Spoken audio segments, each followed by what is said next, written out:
Ја слушате програмата Низ Светото Писмо.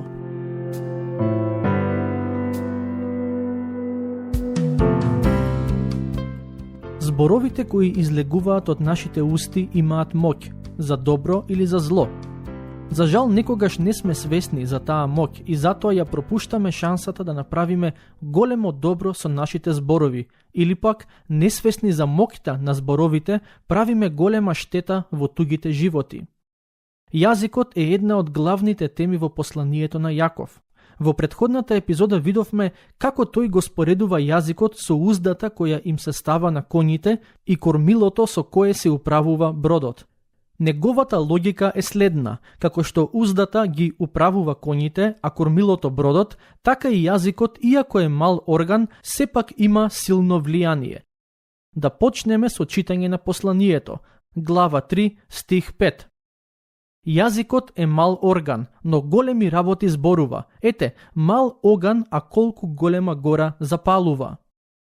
Јазикот е најсилното оружје кое му е достапно на човекот и сигурно поради него многу пати сме влегле во некаков проблем или неволја.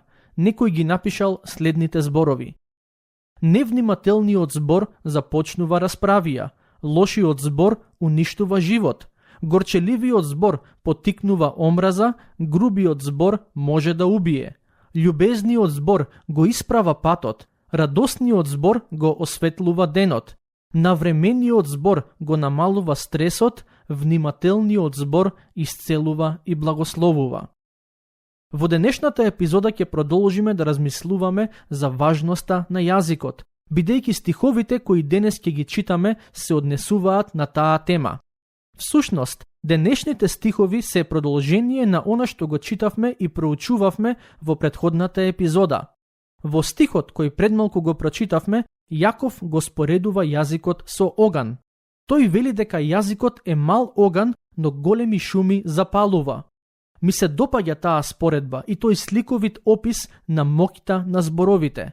Секое лето слушаме вести за пожари кои се појавуваат во одредени делови од светот, а неретко истите се настанати од еден пикавец или многу мал оган кој некој го запалил додека бил на кампување.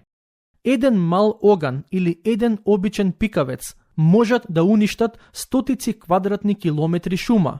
На ист начин, еден збор може да уништи многу животи или сериозно да повреди некого. Патем, огнот сам по себе не е лош. Уште од почетокот на светот, човекот го користи огнот за да се загрее, да сготви храна и за многу други добри нешта. Како што огнот сам по себе може да се користи за добри и за лоши намени, на ист начин и јазикот може да се користи за добро или за зло. Ние сме тие кои одлучуваме што ќе правиме со него. Кога огнот е под контрола, тогаш најчесто е добар, но кога е вон контрола, тогаш прави голема штета, а некогаш и непоправлива. Забележете како Јаков го опишува јазикот во стих 6. И јазикот е оган, свет полн со неправда. Јазикот се наоѓа во таква положба меѓу нашите органи, што го осквернува целото тело и го пали времето на нашиот живот, воспалувајќи се сам од пеколот. Јаков повторно го споредува јазикот со оган, но сега вели дека е свет полн со неправда. Во Изреки, глава 12, стих 18, царот Соломон го споредува јазикот со меч. Мечот во одредена смисла е сличен на огнот, бидејќи може да се користи за добро, но и за лошо.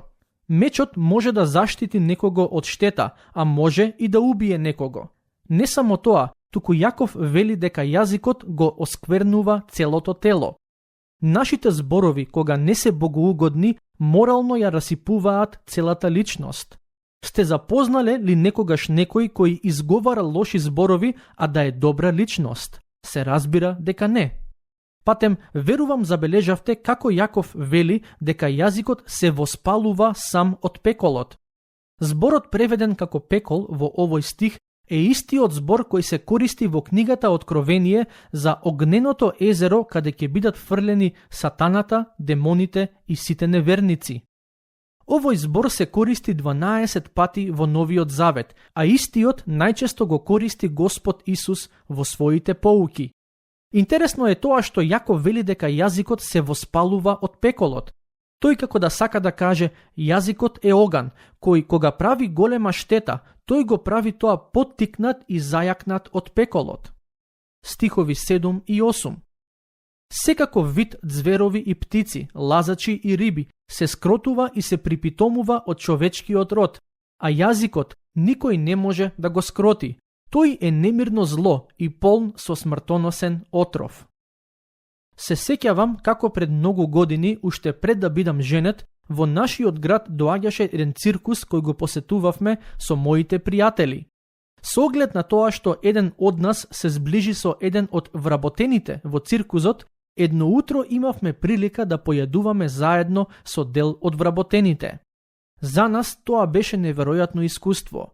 Можевме да седнеме и да разговараме со тие луѓе и да им поставуваме прашања. Тоа утро се запознавме и со човекот кој беше одговорен за тренирање на животните. Не викна да ни покаже како ги тренира малите лавчиња. Со нив се играше како да се мали мачиња или кутриња. Додека ги тренираше, тој ни рече: никогаш не би влегол во кафес со лав кого не сум го тренирал од мали нозе. Не можете да тренирате стар лав, затоа најдоброто време за тренинг е додека се мали. Кога влегувам во кафес со големи лавови, на публиката е чудно и се прашува од каде имам толкава храброст. Но тие ја гледаат само таа сцена, а не се свесни дека зад сцената јас тие лавови ги знам откако се родени, а и тие ме знаат мене. Јаков вели дека секое животно може да се припитоми и човекот успеал да ги припитоми речиси сите животни. Но, знаете ли во што не успеал човекот? Да го припитоми својот јазик. Ние луѓето имаме постигнато многу нешто низ вековите.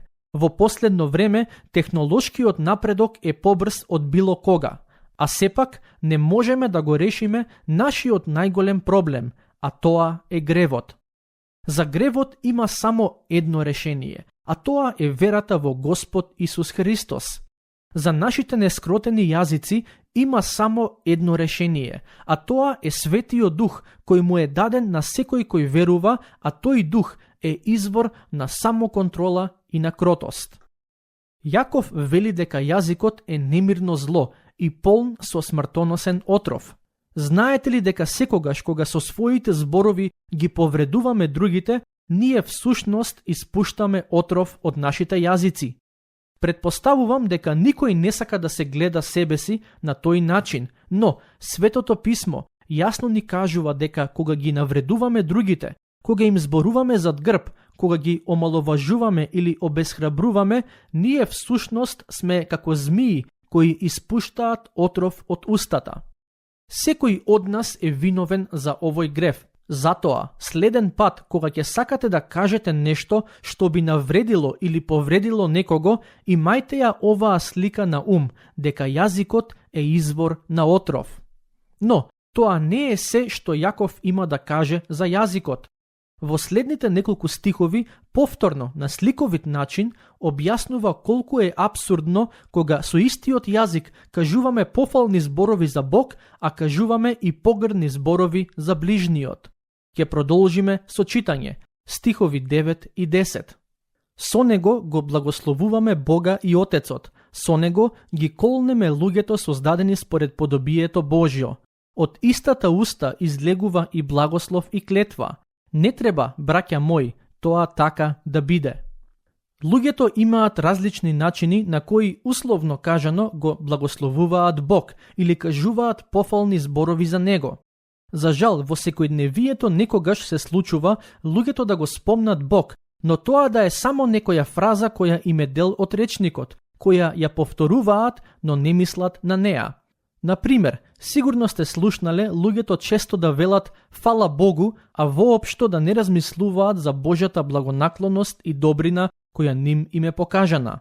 Но тоа не значи дека сите луѓе кажуваат пофални зборови за Бог без да размислуваат за тоа што го говорат.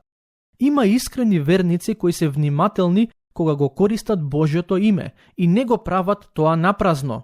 Тие му оддаваат почит, чест и слава на Бог со своите усни. Верувам дека такви биле првичните приматели на ова послание, оние на кои Јаков им пишувал.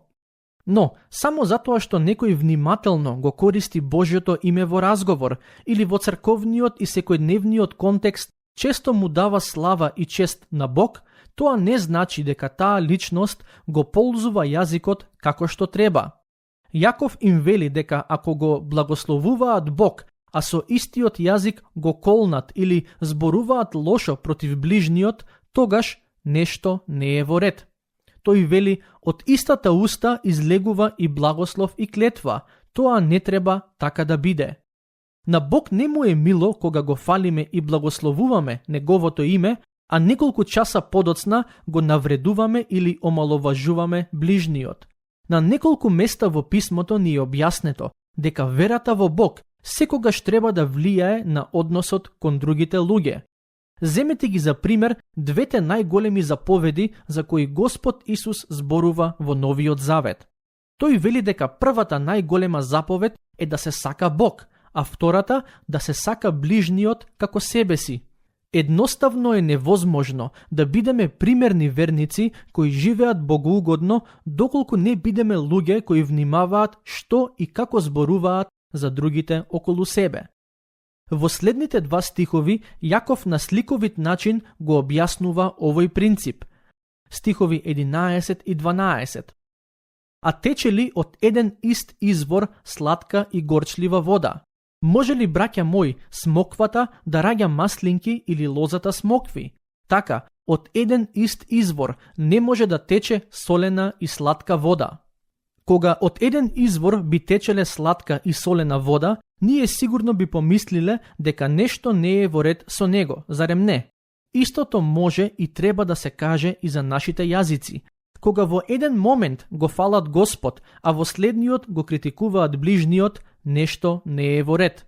Со нашите јазици му оддаваме чест на Бог во недела наутро на богослужба, а со нив и ги озборуваме колегите на работа во понеделник наутро.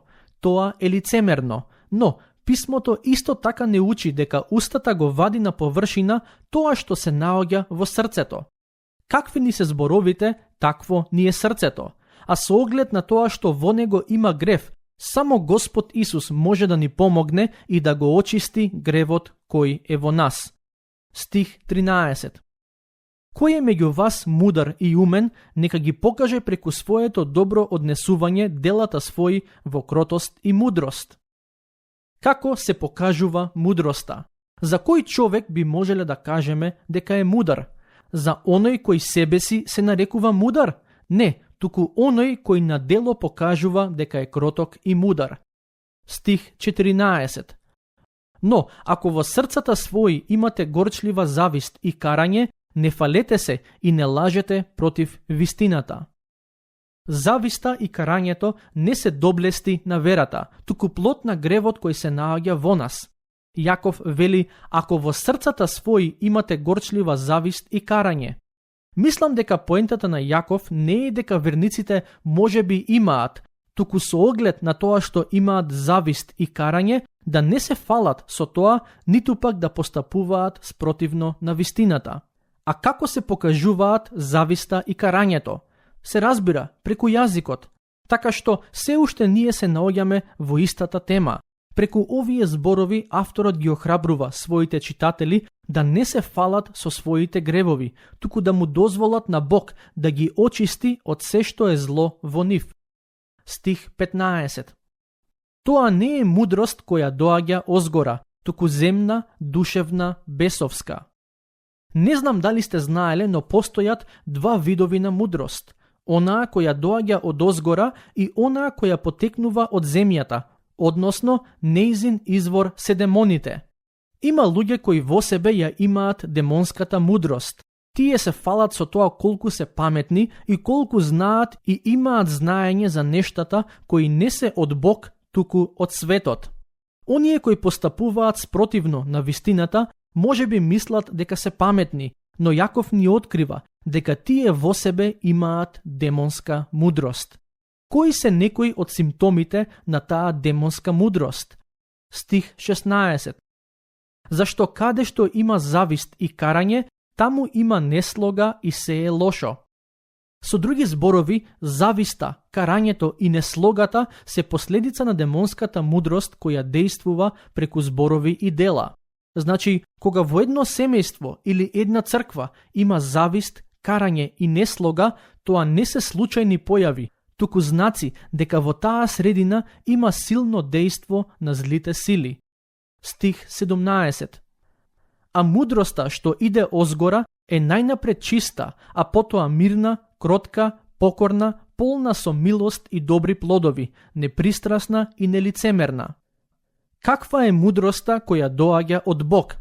Таа е чиста, смирена, покажува кротост, знае да се покори, милостива е кон другите, не е пристрасна и не е лицемерна. Зарем не би сакале да ги имате овие доблести во вашите срца? Зарем не би сакале семејната атмосфера на домот во кој живеете да биде ваква? Верувам дека секој нормален човек би го посакал тоа. Јаков ни кажува како да ги уживаме овие благослови, преку мудроста која доаѓа од Бог. А како да ја спознаеме таа мудрост? Одговорот е следен: преку читањето на писмото. Кога го читаме Светото писмо и го извршуваме тоа што е запишано во него, ќе имаме чистота, смиреност, кротост, покорност, милостивост и слично. Ние можеме да се обидеме да ги бараме овие нешта во себе или на некое друго место, но таа потрага ќе биде бесплодна, бидејќи овие доблести не можат да се најдат во луѓето, во парите, во кариерата, во пријателите и слично, туку само кај Господ Исус Христос. Стих 18. Плодот пак на правдата во мир се сее од миротворците. Тука ќе го завршиме денешното проучување. До следното, Бог нека ве благослови.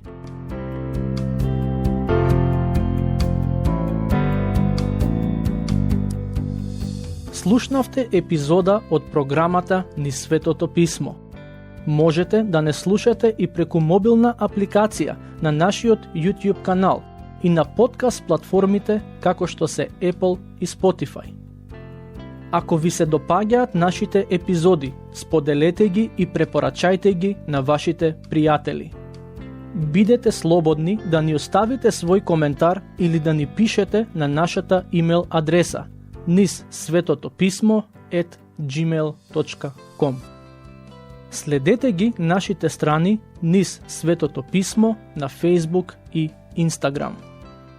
Епизодите од оваа серија можете да ги најдете и на нашата веб страна ttb.twr.org.